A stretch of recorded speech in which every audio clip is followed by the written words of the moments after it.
tú lo habías adelantado, Aldo, vamos a conversar sobre distintos aspectos del Día de la Madre, pero en particular, después de los resultados del censo hemos visto una baja en la tasa de natalidad. Sabemos también que hay muchos temas de orden laboral, de legislación laboral que hay que mejorar también para muchas mujeres, sobre todo durante la maternidad. Y para hablar de esto estamos con Paola Merchak. Ella es abogada con formación en Derecho Laboral y Familiar y especializada en temáticas vinculadas a la maternidad, la violencia intrafamiliar, las pensiones de alimentos y el acoso sexual. Todos temas que tocan muy de cerca a las mujeres y en especial a las madres. ¿Cómo estás? Muy bien, muchas gracias por la invitación el día de hoy. Muchas gracias por estar con nosotros hoy día, Paola. Cuéntanos primero cuál es el análisis o el diagnóstico que tú haces a raíz de justamente, por ejemplo, los resultados del censo. Sí, la verdad es que son resultados que son bastante alarmantes. Tiene dos caras, la verdad, porque en realidad también todos esos resultados son resultados de éxito, porque podemos ver por una parte que ya no hay embarazo adolescente, que también toda esta baja en la natalidad se da porque existe una mayor inserción de las mujeres al mundo laboral o porque también se están mejorando las condiciones en ese sentido. Sin embargo, eso nos va a volver un país sumamente envejecido y podemos darnos cuenta de la discriminación a la maternidad y producto de eso es que no existe esta intención de las mujeres de convertirse en madre. Paola, hablemos en el Día de la Madre, tal vez la madre más sacrificada, que es la madre cuidadora. Hay de verdad muchísimos testimonios en torno a lo que significa en Chile ser madre cuidadora, los muchos sacrificios que implica ser y la muy poca protección social que existe al respecto. ¿Ha mejorado la condición en el último año a partir de las leyes, no? La verdad es que ha avanzado, pero son avances que todavía presentan muchas desigualdades. Tenemos una ley que justamente busca conciliar lo que es la vida familiar con la vida laboral. Sin embargo, esto otorga teletrabajo a todas las mujeres y padres también cuidadores de niños menores de 14 años. Sin embargo, eso es discrecional y queda también a criterio de los empleadores y hasta el día de hoy solamente un 17% de las cuidadoras ha podido acogerse a esta ley, por ejemplo. Entonces, tenemos obviamente leyes que nos vienen a acompañar en esto, pero aún no es suficiente. Y en ese sentido, ¿en qué podríamos avanzar? ¿Podríamos hacer presión social para que esta realidad fuera un poco más grata para un montón de madres en Chile? Ojalá que sí. La verdad de las cosas es que muchas de las mujeres hoy en día no quieren ser madres porque no existe realmente una política de cuidados, no existe coparentalidad. La maternidad castiga mucho a la mujer, laboralmente hablando, económicamente hablando. De hecho, podemos ver que efectivamente, o sea, la tasa de natalidad hoy en día está así porque muchas mujeres se están priorizando y no quieren salir del mercado laboral remunerado. Recordemos también que hay estadísticas que señalan que un 62% de las mujeres tienen que reducir su jornada laboral justamente por dedicarse a las labores de cuidado. Y cuando se mira la desigualdad social en este aspecto, se mira fundamentalmente lo que dice relación con el postnatal, con la igualdad laboral y fundamentalmente con los derechos que uno tiene la sensación de que paulatinamente han ido mejorando, pero no tiene del todo claro si estamos en un nivel aceptable al menos, ¿o no? Claro, o sea, han ido mejorando, pero todavía nos queda mucho camino. Por ejemplo, actualmente tenemos un derecho de esa lacuna, pero las empresas solamente están obligadas a entregarle este derecho a sus trabajadoras si es que dentro de la empresa existen más de 20 mujeres contratadas. Entonces también se ha apostado en ese sentido por una salacuna universal, situación que hasta el día de hoy no ocurrió. Paola, pasando a lo importante que son algunos derechos de las madres, ¿estamos mejor o peor en términos de salvaguardar la seguridad de las madres con la violencia intrafamiliar? Bueno, la verdad de las cosas es que todavía tenemos cifras que no son para nada felices, son cifras alarmantes. De a poco esto ha ido avanzando, se han mejorado todas las medidas en cuanto también al Ministerio de la Mujer que se ha involucrado en ese sentido. Sin embargo, todavía tenemos una historia que en realidad no se puede contar con alegría. Ya tenemos cifras que también, yo muchas veces digo, son cifras negras, porque la cantidad de denuncias por violencia intrafamiliar muchas veces nos dan cuenta de la realidad que existe en nuestro país. Hay muchas personas que no se atreven a denunciar, que no saben cuáles son los canales de denuncia y son cifras muertas que no tenemos cómo también tener. ¿Y se puede llegar a una verdad más o menos discernible a ese respecto? Cuando tú hablas de cifras que se desconocen o que son cifras muertas, si ya las cifras que sabemos son espantosas, me imagino que son horrorosas en términos generales, ¿no? Exactamente. Lo que pasa es que esa es la violencia que queda entre cuatro paredes. Son personas que en realidad, producto de toda la violencia que reciben, sobre todo violencia intrafamiliar económica, no se atreven a denunciar, no se atreven a hablar justamente por este miedo de qué hacer, qué va a pasar con sus hijos, con ellas mismas. Muchas veces el control económico va por parte de la persona que ejerce esta violencia intrafamiliar y es la razón de por qué muchas mujeres también callan esta violencia dentro de sus mismas casas. Paola, quería destacar que tú has desarrollado también tu labor de divulgación, por así decirlo, de información jurídica a través de una cuenta de Instagram que se llama @mamajurídica, donde entregas orientación legal clara y accesible, también pensada para mujeres que muchas veces no pueden tener acceso a los servicios de un abogado en los casos de los que hemos estado conversando recién. ¿Cómo ha sido esa experiencia también? ¿Cómo te has dado cuenta que efectivamente hay mucha demanda de información? Sí, la verdad de las cosas es que hay mucha falta de información. Yo siempre menciono que la ley es muy difícil de comprender porque ocupa tecnicismo que en realidad la generalidad de las personas no tienen por qué manejar. También hay muy poco acceso a abogados justamente por el tema económico y también no se sabe mucho de dónde sacar esta información. Y es la razón por la que hago esta cuenta de Instagram en donde emito toda esta información con harto color, harto como dinamismo para que se entienda y para que las personas también puedan saber los derechos que tienen. Eso es muy bueno, entonces me imagino que te han llegado también casos importantes de personas que quizás sin esa orientación no habrían podido hacer mucho. Sí, la verdad es que eso me hace sentir muy orgullosa. Hay muchas personas que no tienen acceso, como les mencionaba, no saben a dónde dirigirse muchas veces porque los canales de denuncia o de comunicación en sí no les entregan esa información o simplemente no saben dónde buscarlo y se ha hecho mucho más accesible en ese sentido. Paola, hacía Piedad recién un llamamiento, un encendido llamamiento a los derechos que hasta ahora no goza toda una generación para entusiasmarse a ser madre, para emprender el camino de ser madre, y así una enumeración de las muchas dificultades que en ese sentido existen. Cuando estamos hablando del censo, cuando partíamos la conversación hablando del censo, de la reticencia de una generación a ser mamá, ¿qué nos falta en ese sentido? O sea, ¿hacia dónde tenemos que caminar? Se está hablando en términos electorales del bono de maternidad, pasarle 1 millón de pesos a la mamá cuando nace la guagua. Cuando nace la guagua y 8 millones de pesos a la guagua. Que no sabemos si lo va a administrar bien o mal, pero ¿hacia dónde tenemos que avanzar? No, la verdad de las cosas es que aquí el foco hay que ponerlo directamente a nivel social. Tenemos que avanzar en igualdad.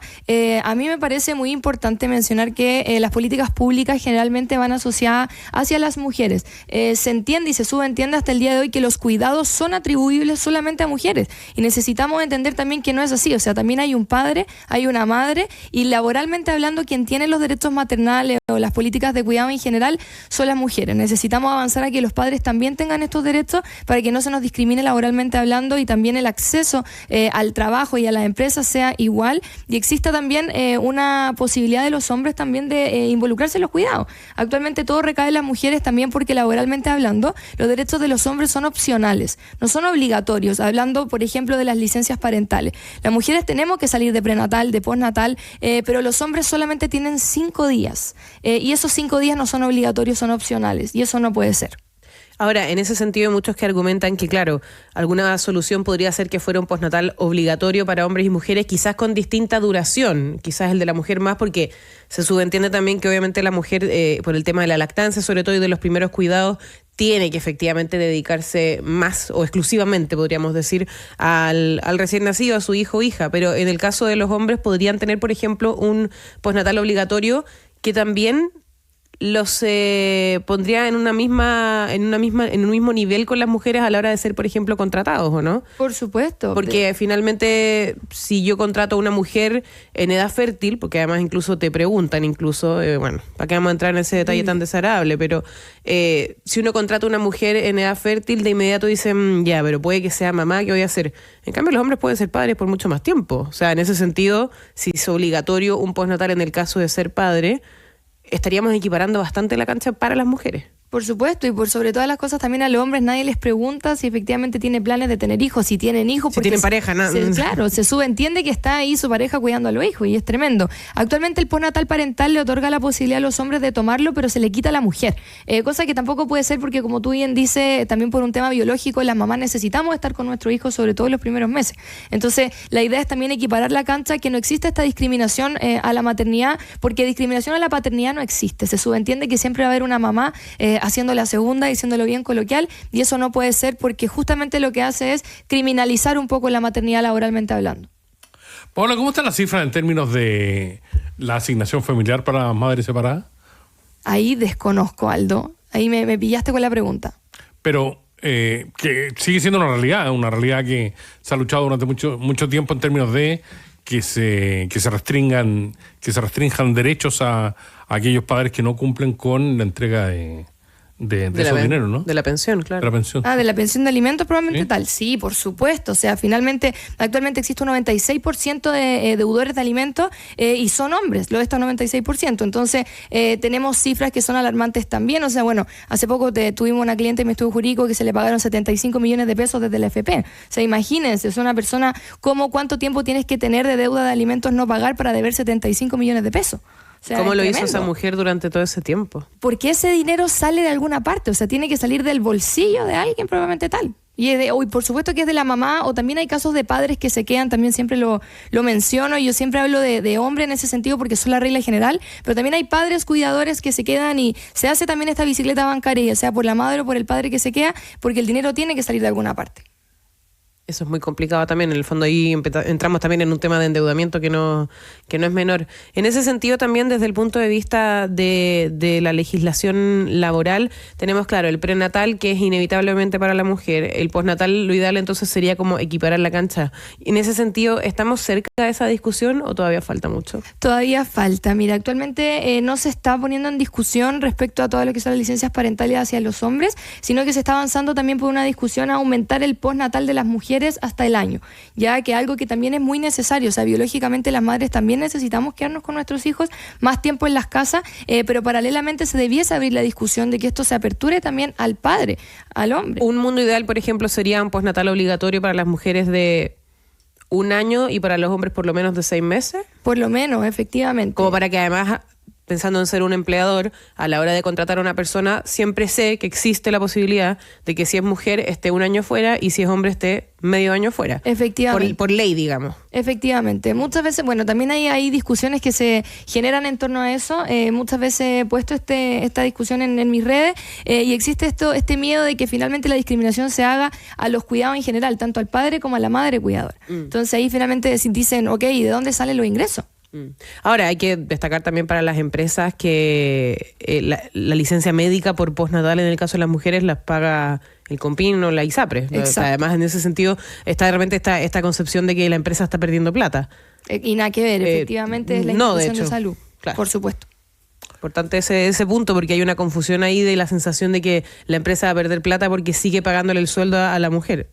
No, de hecho todo lo contrario, y lo legal, entiendo, debería ser que la empresa con esa liquidez que va a tener contrate a una persona para reemplazar, porque esa es la otra, que el resto del equipo se sobrecarga de pega y ahí empieza todo un problema de culpa en las mujeres, de que si me voy, mi equipo va a tener más trabajo, o sea, las cosas no las estamos haciendo bien. No, completamente. Y además también ahí empezamos con lo que es el acoso laboral, ya traducido también en la maternidad, que se llama moving maternal. Cuando se acosa laboralmente por el hecho de ser madre, también pasa que existe mucha discriminación por los derechos maternales. Las mujeres que tienen derechos maternales de repente ni siquiera quieren hacerlos valer.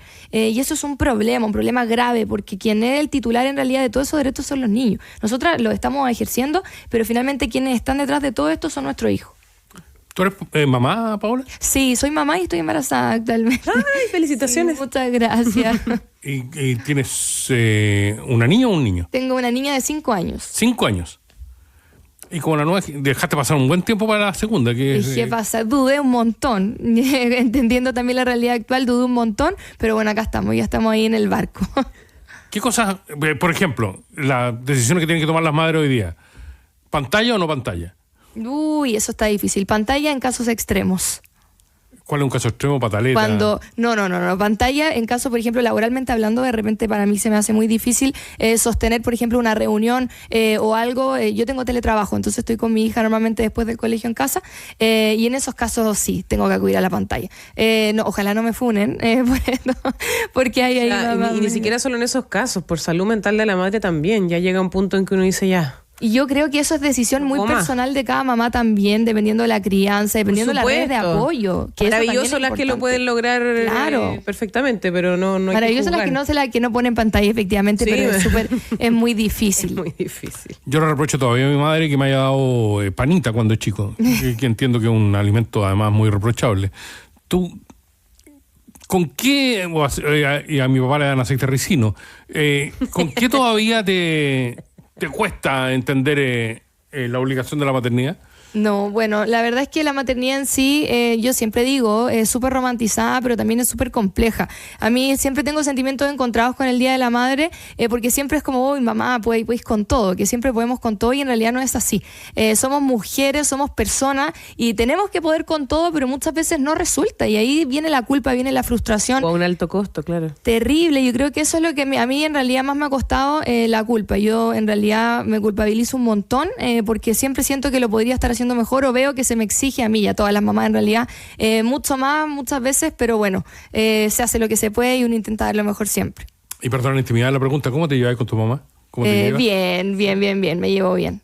Las niñas habitualmente tienen relaciones más complejas, digamos. Sí, por ejemplo, mi hija es lo más papona que hay, pero no, hay una muy buena relación. Sí, eso es importante y es bueno también. ¿Y algún mensaje especial para el Día de la Madre? Sí, bueno, no, solamente creo que acá tengo, insisto, sentimientos encontrados, porque por una parte obviamente felicitar a todas aquellas que se sacan la mugre todos los días dando todo, muchas veces cuando no pueden lo hacen igual, pero también que utilicemos este día como una reflexión, que nos demos cuenta de la situación en la que estamos, que tenemos mucho que mejorar, que en realidad no podemos con todo siempre, que si lo hacemos es porque realmente hay un esfuerzo gigante de por medio. Tal cual. Paola Merchak, abogada con formación en Derecho Laboral y Familiar, muchas gracias por haber estado con nosotros hoy día. Recordemos el Instagram también, @mamajurídica, para quienes tengan consultas o quieran saber más detalles de la conversación que hemos tenido ahora, te pueden encontrar ahí. Súper, muchas gracias por la invitación. Paola, una pregunta práctica. Dime. Que yo tengo como padre para el Día del Padre. En la edad preescolar, a los 5 años, ¿hay que quedarse con ese regalo morondanga que traen del jardín, o el papá tiene que colaborar con algo más para el Día de la Madre? No, tiene que colaborar por mínimo. O sea, con el collar de fideo. 9 meses con tu hijo o hija en el vientre, con lo que significa el esfuerzo físico, eso. Y tú te vas a quedar con el regalo que hizo el cabro chico nomás. ¿Qué es lo que hacen los padres? Un llamado a todos los padres. ¿Los padres nos quedamos con el hijo del cabro chico? ¿O tú crees que hay un suplemento ahí? Yo todavía tengo encima yo decía para la mamá, un llamado a los padres ahí, a la madre de sus hijos, un detallito, una atención, como dicen por ahí. Sí, por favor. Basta ya. Gracias. La generación escolar. Gracias a ustedes. Hay que quedarse con lo que produce la generación escolar. Sí, con esas piedras pintadas como como posapapel, los palitos de helado en vasitos. El collar de fideos pintado, el rollo de papel confort convertido en lapicero. Sí. Obvio que sí. Mira, después eso se convierte en un tesoro. No estamos en horario escolar, digámoslo. Los padres son horribles. No, digámoslo, son horribles. Los padres lo sabemos porque habitualmente nos mantenemos, pero las madres llevan siempre un suplemento. Ese regalo más otro. Sí, por supuesto, porque como ya lo hablamos, ser madre hoy en día sigue siendo mucho más complejo. Muchas gracias, Paola. A ustedes. Estás escuchando País ADN, una vuelta por los temas del Chile de hoy.